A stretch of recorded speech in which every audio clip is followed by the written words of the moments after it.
The Galactic Council had protocols for war, peace, rebellion, and collapse, but they had no contingency for silence. The chamber of Concordia Prime was designed to be the most stable place in the galaxy. Light from 5 systems filtered through crystalline walls. Grav rings hummed beneath floating platforms where representatives from 132 member civilizations hovered, robed and regal. And yet, for the first time in 2 millennia, there was panic.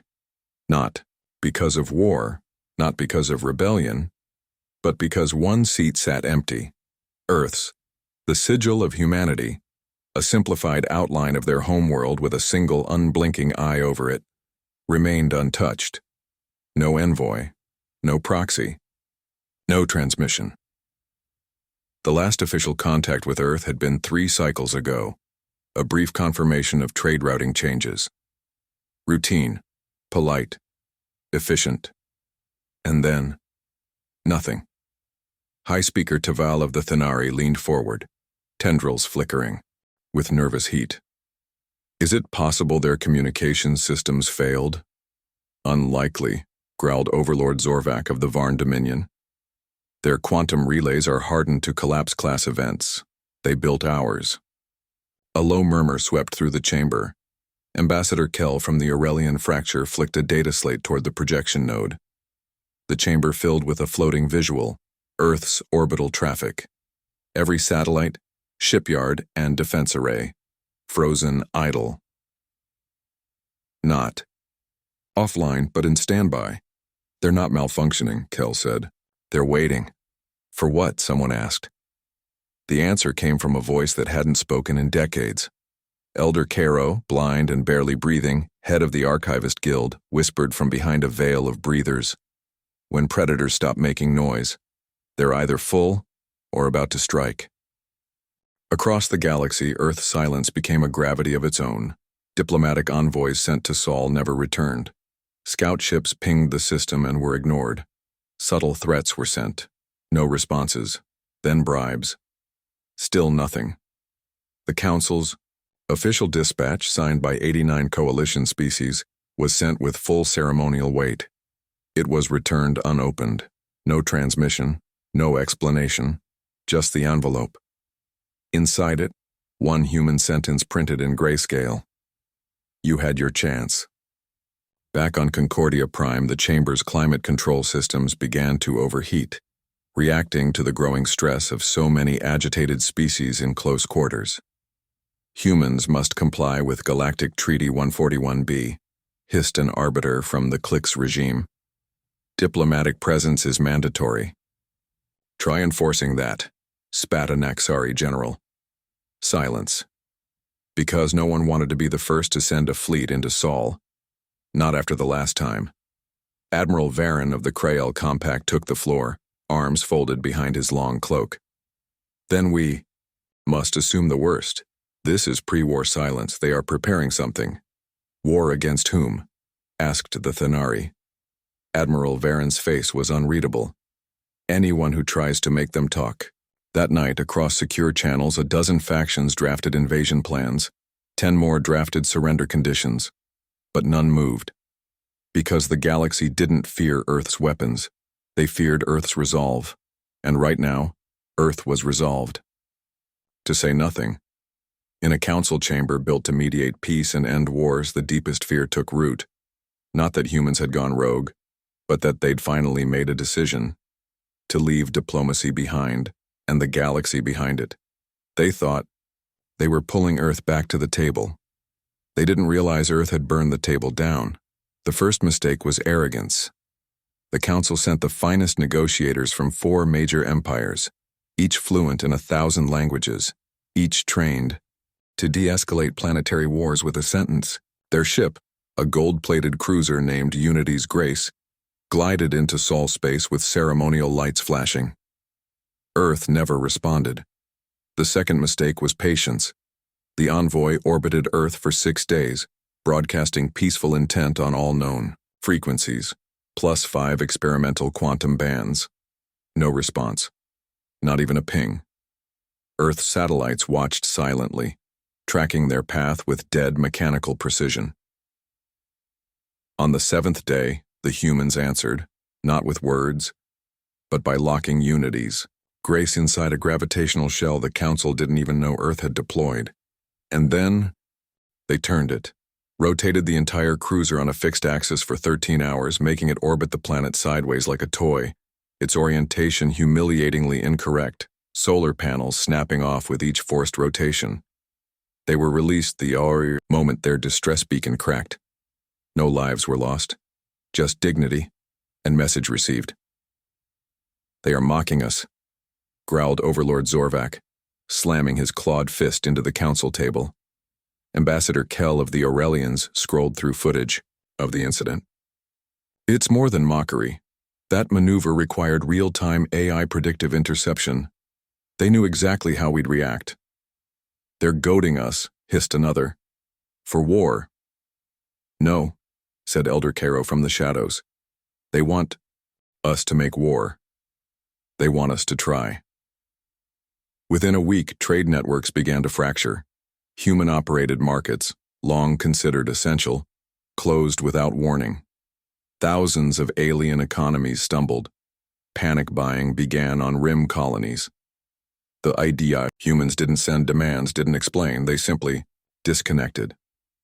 Still, the Council believed it could pressure them. Mistake number 3. Counselor Venn, a sleek diplomat from the Varash conquered, proposed soft coercion, economic sanctions, power rerouting, and migration freezes. Humans are proud, she said, but they're also logical. They won't risk isolation. They will return to the table. They didn't. Instead, Earth began absorbing its off-world colonies. Entire human settlements on Mars, Europa, and Titan vanished from open space. Not destroyed, encrypted, enshrouded in human-made jamming fields that the Council couldn't breach. By the end of the cycle, 94% of known human assets were invisible. They're folding inward, said Kell, stunned. No aggression, no communication, just withdrawal. It's not retreat, said Admiral Varen. Then what is it? He stared out at the holographic star map. They're building something, and they want no one watching. One desperate faction, the Vraic Syndicate, attempted a direct strike. They sent 12 stealth cruisers into Sol's outer rim, armed with non-lethal EM scatter bombs. The goal? Disrupt whatever Earth was hiding, force a response, and use it as leverage in the Council. They got a response. None of their ships returned, but the Vraic's homeworld lost power for 6 minutes. No weapons, no explosions. Just off. Entire. Cities flickered into darkness. Flight paths failed midair. Every comms channel went to static. And then, without warning, everything powered back on. 6 minutes later, a message arrived on their capital's main broadcast.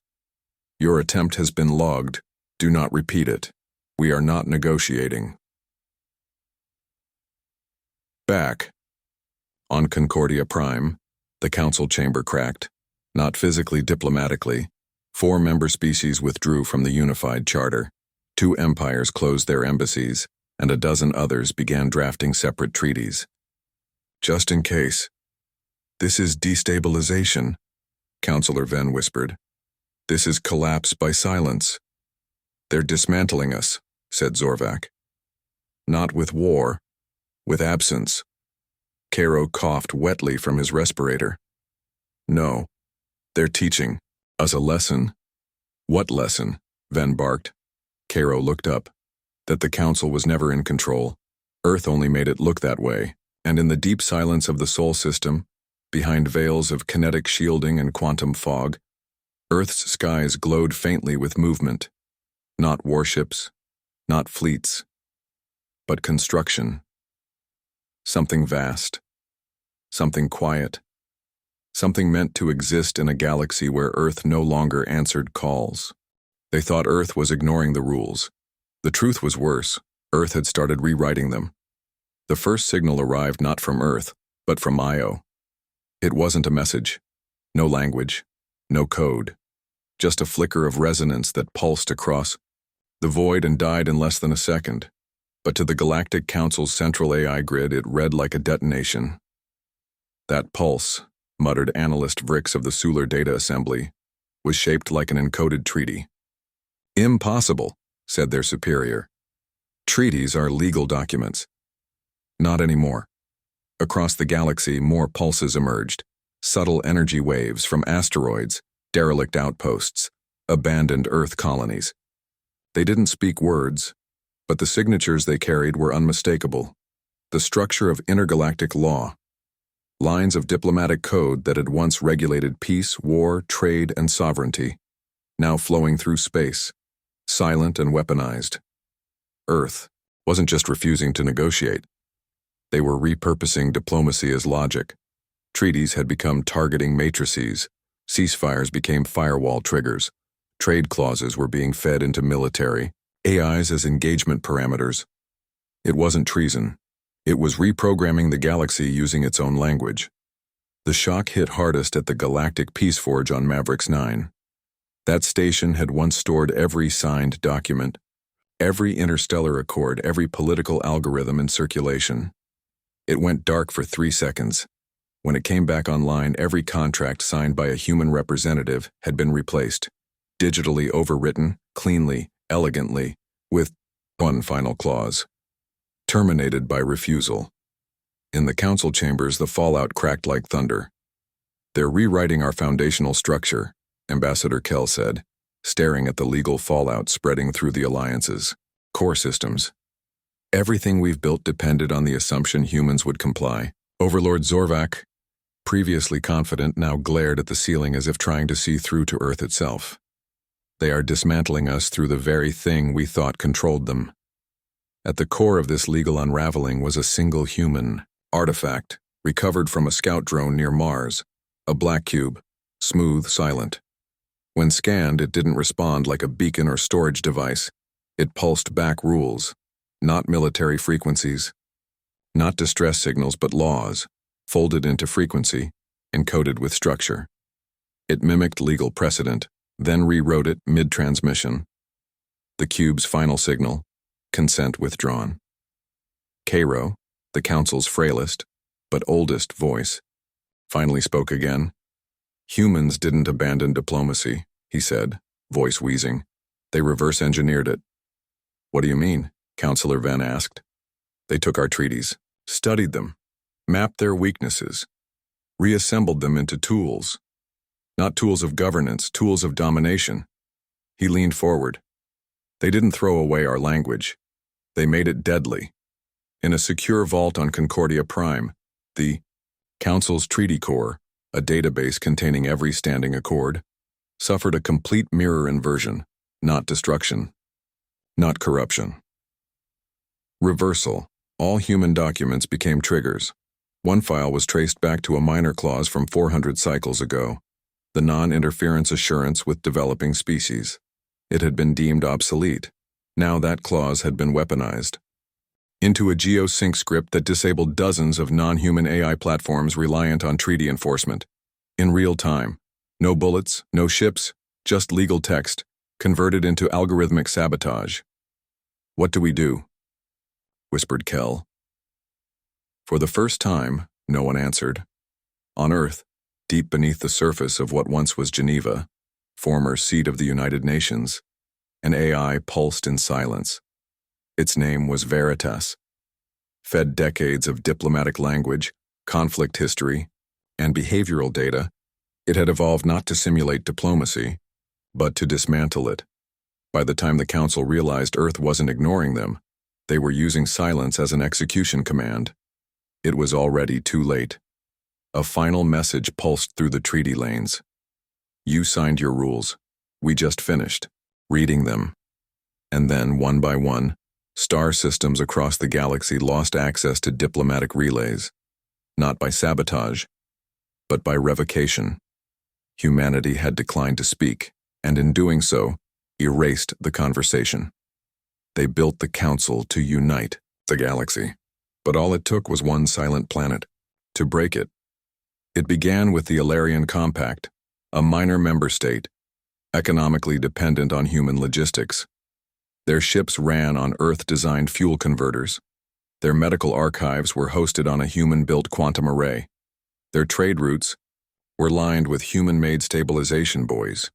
So when Earth pulled back, their systems didn't crash. They simply paused, as if waiting for permission to resume. They never got it.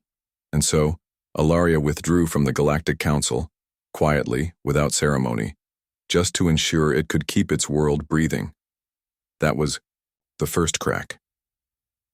6 more followed within days, and then came the Devru Exodus, a mid-tier civilization with 20 moons and no tolerance for chaos.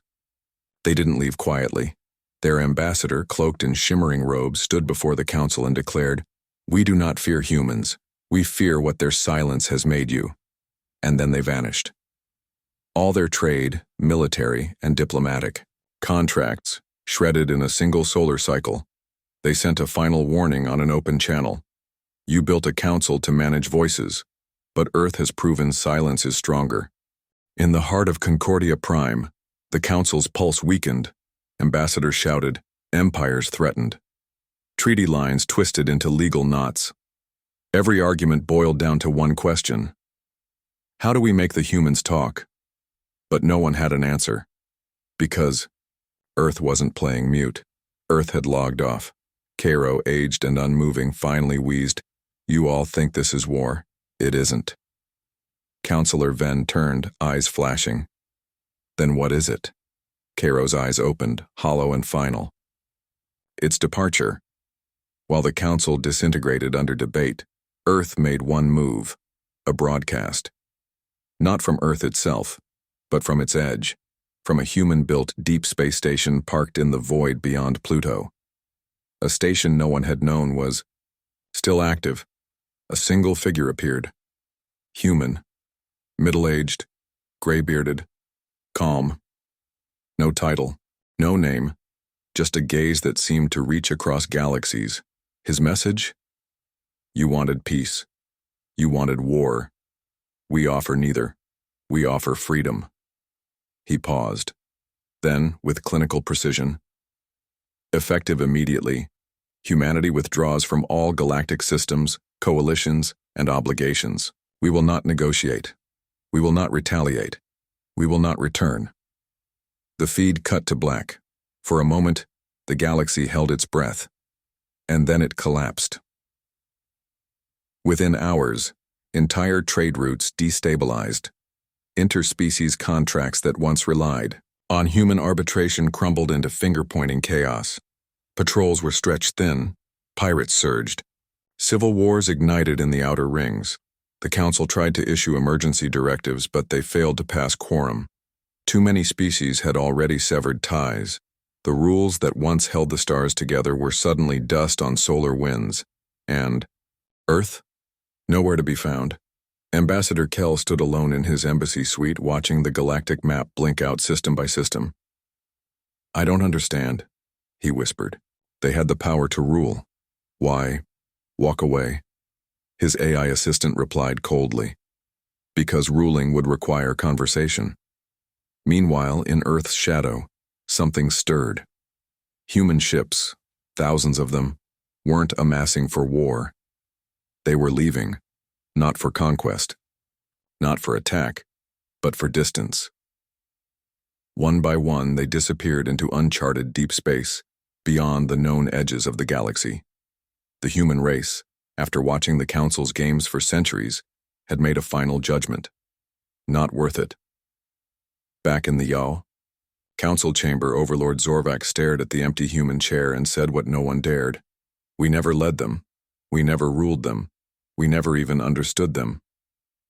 Cairo coughed once more, then fell into silence. No one noticed. Everyone was watching the stars, counting ships that would never return. They didn't conquer us, they didn't destroy us, they just left, and the galaxy began to bleed. The first system fell within 11 days. Loraith 5, a trading hub near the neutral spiral routes, had once been stabilized by Earth's presence. Their orbital economy ran on Terran encryption systems. Their planetary crops were regulated by climate code developed by human engineers. When the humans pulled their updates, the atmosphere surged into chaos. A week later, the oceans boiled. 2 city-states went dark. 4 others declared open war over food replicators. The humans didn't fire a shot. They just stopped showing up, and Lorith 5 broke itself apart. By the third week, the collapse wasn't regional, it was systemic. All across the Coreward Rim, bureaucracies unraveled. Trade convoys rerouted so many times they simply vanished. Minor species, once protected under Earth-brokered agreements, began defecting to isolation, but no one defected to Earth, because Earth was no longer answering calls, not even distress. Signals on Concordia Prime, panic turned into paralysis. Emergency sessions failed to pass even basic motion logistics. Without humans enforcing or moderating the rules, no one trusted the rules. What good is a treaty when the species who built the vault just walked away and locked the door behind them? Counselor Venn stared at a projection of the Sol system, once, glowing with traffic now still and unreachable. Every time we tried to control them, she muttered, we pushed them further away. Kel stood beside her, quiet. We thought silence was surrender. It was, Venn said. Just not ours. Elsewhere, on a backwater moon named Drelkan, a human relief vessel appeared one final time. It didn't speak. It didn't negotiate. It delivered one shipment of water purifiers, stepped outside the atmosphere, and vanished without so much as a goodbye. The inhabitants built a shrine where the landing marks scorched the soil. The inscription read, "They passed through like wind." We were lucky they paused. In deep space, the great human exodus continued. Colony ships the size of cities slipped through dark matter currents, escorted not by fleets, but by silence. Their signatures were encrypted, their coordinates unknowable, their destinations irrelevant. The point was not where they were going. The point was, they were gone. They had withdrawn, not from battle, but from obligation. One final attempt was made by the Zixari Empress herself. She sent a single golden transmission cube through the last known quantum relay to Earth. Her message was short. If we apologize, will you return? A week passed. Then a reply, unlike anything ever received. Not words, not sound. Just a file, a raw visual from Earth's orbit. The planet, still beautiful, still blue, still watching. Then it turned away, its satellite grid rotating in perfect synchronicity. The implication was clear. No. In the final chamber of the council, Overlord Zorvak addressed the remaining species. His tone wasn't angry, it was hollow. Do you feel it? He asked. The silence? They nodded. It's not just absence, he said. It's gravity. They were the weight that kept us grounded. And now, he gestured to the flickering star map. Half of it dimmed, half of it on fire. We're drifting. Meanwhile, somewhere beyond charted space, aboard a human deep-range carrier, AI, Child looked up from her screen. Mom, she asked, why don't we live in the galaxy anymore? Her mother smiled softly. Because the galaxy stopped listening. So we stopped answering. The child tilted her head. Will they ever find us? The woman looked out the viewport, where only stars stared back. No, she said. And even if they do, she paused. We won't be the same. Back on Concordia Prime, Cairo's chair sat empty. Dust settled on the ancient stone, and in that silence, the galaxy began to understand. The humans hadn't declared war. They had declared freedom. And in doing so, they had exposed just how much the galaxy had depended on them. Everyone thought the humans were loud, but it was their silence that shattered the stars. It started slowly, like a wound beneath armor. The council worlds, once bustling with trade and diplomacy, grew quieter with each passing cycle. Treaties unraveled not in explosions, but in unread messages. Former allies sent envoys who found locked doors, dead comm lines, and empty chairs. Peace hadn't been broken. It had simply stopped responding. In the outer sectors, old rivalries reignited. Minor border skirmishes between the Voruk and the Zintar turned into planetary sieges. The humans had once maintained the ceasefire, not through threat, but presence. Their ships were never the biggest, but they arrived, always on time. always. Watching. Now, no one arrived, and the watching had ended. On Vassar 3, the planetary court stood trial over whether to activate a preemptive defense array that had once been forbidden by human-moderated law. The verdict passed unanimously. 17. Moons lit up in fire an hour later. By cycle 9 of the silence, 28 member species had abandoned the council entirely, not out of rebellion, but fear. Fear of being left behind again, because Earth hadn't just withdrawn. They had exposed a universal truth. The galaxy only played nice when someone was watching, and humanity had been the only one who actually watched everyone. Atop the ruins of the Great Chamber, Councillor Venn walked alone. She passed broken statues of former ambassadors, shattered domes where holograms once lit up like galaxies. She paused at the place where Earth's sigil used to be engraved. Someone had tried to scratch it out. It didn't work. The metal was too deep, too woven into the foundation. She traced it with her fingers, just an outline of a planet, and an eye above it. No text, no translation, just the idea that someone once saw everything. In a distant, silent observatory on Helvar 9, an aging scholar recompiled 1,000 years of conflict data. His conclusion? When humans joined the council, war dropped by 63%. When they left, it returned by 91%. He didn't publish the paper, he just sent a copy into the void. Maybe one of them would read it. Maybe not. Meanwhile, across the stars, ghost signals lingered, old human probes drifting through dust clouds. Their messages were pre-recorded and untethered from time. Some carried fragments of stories, others, warnings. A few, poems.